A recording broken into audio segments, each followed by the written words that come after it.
Veriu dhe jugu i Mitrovicës do të lidhen me një urë që është dedikuar vetëm për këmbësor.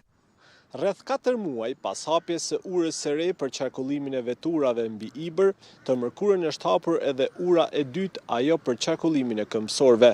Të dy urat janë vetëm larg qindra metra nga ura kryesore mbi Ibër, e cila vjen të jetë e mbyllur për qarkullimin e automjeteve dhe në monitorimin e KFOR-it italian. Kryeministri në detyrë Albin Kurti mori pjesë në hapjen e urës, ndërsa tha se nuk ka hequr dorë nga hapja e urës kryesore. Në çdo takim vazhdimisht e përsërisim qëndrimin ton që ura mbi Ibër duhet të jetë për herë e hapur.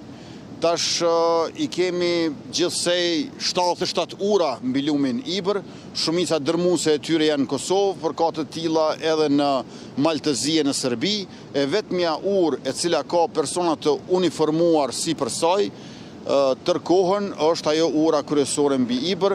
Kurti premtoi se do të vizitonte të gjitha komunat e Kosovës, përfshirë edhe ato me shumicë serbe të udhëhequra nga lista serbe, në rast se do të konfirmohej si kryeministër më 28 dhjetor. Ai, pasi i kërkoi një gazetareje serbe të mësoj shqip, tha se ura nuk ishte kundër askujt dhe se do të shërbejë për të shtuar shkëmbimet mes dy komunave. Je bilo veoma dugačko pitanje, morat da priznate. Unë shpesh përgjigjem në serbisht dhe nuk do të ishte keq që edhe ju të bëni të pyetje në shqip ndonjëherë. Do të jemi të barabartë. Unë flas serbisht. Pse dhe ju të mos flisni shqip? Kur nuk është vend të mësoni një gjuhë tjetër. Kjo urë nuk ka përkatësi etnike. Kjo urë lidh pjesë një gore me atë veriorin të njëjtit qytet.